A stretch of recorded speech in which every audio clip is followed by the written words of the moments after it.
Assalamualaikum warahmatullahi wabarakatuh. Perkenalkan, nama saya Nadia Fauzah Fajrin dari kelas 4B Farmasi dengan NIM 311180082. Di sini saya akan memaparkan materi mengenai analisis pemanis makanan. Apa itu pemanis? Pemanis merupakan senyawa kimia yang sering digunakan untuk keperluan produk olahan pangan, industri, serta minuman dan makanan. Pemanis merupakan komponen bahan pangan yang memberikan rasa manis tetapi tidak mempunyai nilai gizi atau disebut non-nutritive sweetener. Pemanis ini dibagi menjadi dua. Yang pertama ada pemanis alami, kemudian ada pemanis buatan. Yang pertama ada pemanis alami. Pemanis alami merupakan pemanis yang berasal dari bahan-bahan nabati atau hewani seperti tebu, gula merah, madu, gula kelapa, dan lain sebagainya. Selain itu terdapat sukrosa, laktosa, maltosa, galaktosa, deglukosa. Pemanis alami ini tidak mengandung vitamin, tidak ada serat kasar, namun terdapat sejumlah mineral. Pemanis alami ini juga mengandung kalori 394 kilokalori dalam setiap 100 gram bahan. Yang kedua ada pemanis buatan. Pemanis buatan adalah bahan tambahan yang dapat memberikan rasa manis dalam makanan tetapi tidak memiliki nilai gizi. Memiliki tingkat kemanisan lebih tinggi, yaitu berkisar antara 30 sampai ribuan kali lebih manis dibandingkan dengan gula alami. Pemanis buatan ini diperoleh secara sintetis melalui reaksi-reaksi kimia di laboratorium maupun skala industri. Untuk contoh pemanis buatan, sesuai dengan keputusan Badan POM tahun 2004 pasal 22, pemanis buatan digunakan untuk makanan rendah kalori dan makanan tanpa penambahan gula. Contohnya yaitu ada aspartam, isomolat, xilitol, manitol, sorbitol, siklamat, sakarin, dan lain sebagainya. Untuk cara isolasi pemanis buatan terdapat dua cara. Yang pertama ada cara ekstraksi dan juga dengan cara penyarian. Untuk cara ekstraksi, prosedurnya yaitu dengan 5 gram sampel dihaluskan, kemudian dibungkus dengan kertas saring, dimasukkan ke dalam alat soklet, ekstraksi dengan pelarut yang sesuai seperti ether, etanol atau metanol sampai 21 sampai 22 siklus. Ditandai dengan cairan penyari sudah tidak berwarna pekat. Kemudian dikeluarkan hasil sarian dan dikeringkan. Timbang bobot ekstrak. Untuk cara penyarian, prosedurnya yaitu 3 gram sampel dihaluskan, kemudian dilarutkan dengan aquades, ditambahkan dengan larutan penyari seperti ether, kloropom, lalu dikeluarkan lapisan bagian ether atau kloropom. Nah, yang pertama ada siklamat. Siklamat yaitu sebagai pemanis buatan yang digunakan dalam bentuk garam kalsium, kalium, dan juga natrium siklamat. Berbentuk kristal putih, tidak berbau, tidak berwarna, dan mudah larut dalam air maupun etanol, serta berasa manis dan tahan panas. Siklamat ini tidak menimbulkan aftertaste, sehingga banyak digunakan terutama dalam produk-produk minuman ringan. Batas maksimum penggunaan siklamat ini menurut ADI atau Acceptable Daily Intake yang dikeluarkan oleh FAO ialah 500 sampai 3000 ppm. Untuk uji kualitatif siklamat yaitu dengan cara uji pengendapan, di mana 10 mili sampel ditambahkan dengan 20 mili aquades dalam Erlenmeyer, lalu disaring, diasamkan dengan asam klorida, lalu ditambahkan 1 mili barium klorida, kemudian ditambahkan 1 mili larutan natrium nitrit, lalu dipanaskan. Jika muncul endapan putih, maka sampel tersebut mengandung siklamat. Kemudian ada uji kuantitatif siklamat yaitu dengan cara titrasi nitrimetri, di mana prosedurnya yaitu 10 mili sampel ditambah 45 mili aquades ditambah HCl pekat dalam Erlenmeyer, kemudian ditambahkan 5 tetes indikator tropeolin 00 ditambah 3 tetes metil biru, Kemudian titrasi dengan baku NaNO2 0,1 molar. Kemudian dicatat volume titrasi. Yang kedua yaitu sakarin. Sakarin berbentuk kristal putih, tidak berbau atau berbau aromatik lemah, dan mudah larut dalam air serta berasa manis. Sakarin ini memiliki tingkat kemanisan relatif sebesar 300-500 kali tingkat kemanisan sukrosa dengan tanpa nilai kalori.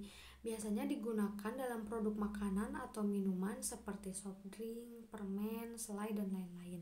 Batas maksimum penggunaan sakarin menurut Adi yaitu 5 mg per kilogram berat badan.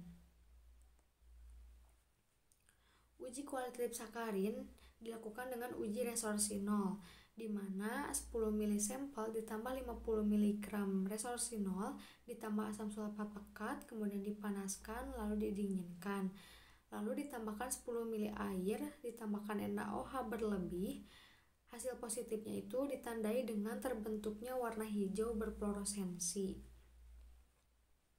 Untuk uji kuantitatif sakarin yaitu dengan uji alkalimetri, di mana sampel 10 ml diasamkan dengan asam klorida 3%, kemudian dimasukkan ke dalam corong pisah, diekstraksi dengan 25 ml eter, diambil lapisan ekstrak eter, lalu ditambahkan 75 ml air panas, dititrasi dengan natrium hidroksida 0,1 N, ditambahkan indikator penoktalin, lalu dicatat volume titrasi.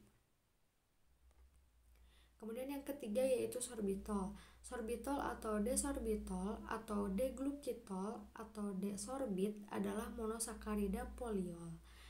Sorbitol ini berbentuk granul atau kristal berwarna putih dengan titik leleh berkisar antara 89 derajat Celcius sampai 101 derajat Celcius, higroskopis dan berasa manis.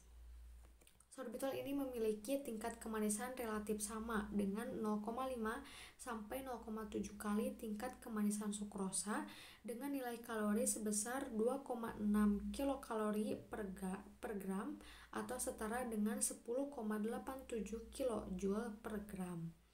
Sorbitol ini termasuk ke dalam golongan GRAS, di mana aman dikonsumsi oleh manusia, tidak menyebabkan karies gigi, dan sangat bermanfaat sebagai pengganti gula bagi penderita diabetes dan diet rendah kalori. Nah, untuk identifikasi sorbitol yaitu dengan cara diambil sampel 4 ml, ditambahkan 7 ml metanol proanalis, 1 ml benzaldehid proanalis, dan 1 ml asam klorida proanalis. Kemudian dikocok dalam pengocok mekanik hingga terbentuk hablur, kemudian disaring dengan penghisapan. Larutkan hablur dengan 20 ml air mendidih yang mengandung 1 gram natrium bikarbonat proanalis, saring selagi panas, dinginkan filtrat, saring dengan penghisapan. Kemudian cuci dengan 5 ml campuran metanol proanalis dan air volume sama, kemudian dikeringkan di udara dengan suhu lebur hablur antara 174 derajat dan 179 derajat. Kemudian yang terakhir yaitu aspartam. Aspartam ini berbentuk kristal putih, berbau, sedikit larut dalam air, dan berasa manis. Aspartam merupakan zat aditif yang berasal dari sumbernya adalah pemanis rendah kalori yang dibuat terutama dari 2 asam amino, asam fenilalanin dari buatan. Nah, aspartam ini memiliki tingkat kemanisan relatif sebesar 60 kali sampai dengan 220 kali tingkat kemanisan sukrosa dengan nilai kalori sebesar 0,4 kilokalori per gram atau setara dengan 1,67 kilojoule per gram. JECFA mengizinkan aspartam sebagai pemanis buatan dengan ADI sebanyak 50 mg per kilogram berat badan. Untuk uji kualitatif aspartam yaitu dengan uji KLT, untuk fase diamnya yaitu silika gel 60 GF 254, untuk fase geraknya yaitu N-butanol, asam asetat glasial, dan air dengan perbandingan 2:1:1. Kemudian sampel ditotolkan di silika Noda dilihat di bawah lampu UV pada panjang gelombang 254 nanometer. Warna coklat menunjukkan adanya aspartam dengan Rf 0,43. Untuk uji kuantitatif aspartam dengan uji KCKT dengan cara fase geraknya yaitu aqueous dengan asetonitril dengan perbandingan 80:20. Untuk kolomnya C18 dengan dimensi kolom 250 kali 4,6 mm. Untuk laju airnya yaitu 1 mili per menit dengan detektor ultraviolet 220 nanometer. Sampel tersebut disaring dengan filter 0,45 mikrometer, kemudian diinjeksikan ke dalam kromatografi cair kinerja tinggi. Sekian materi yang dapat saya sampaikan, kurang lebihnya mohon maaf. Terima kasih atas perhatiannya. Wassalamualaikum warahmatullahi wabarakatuh.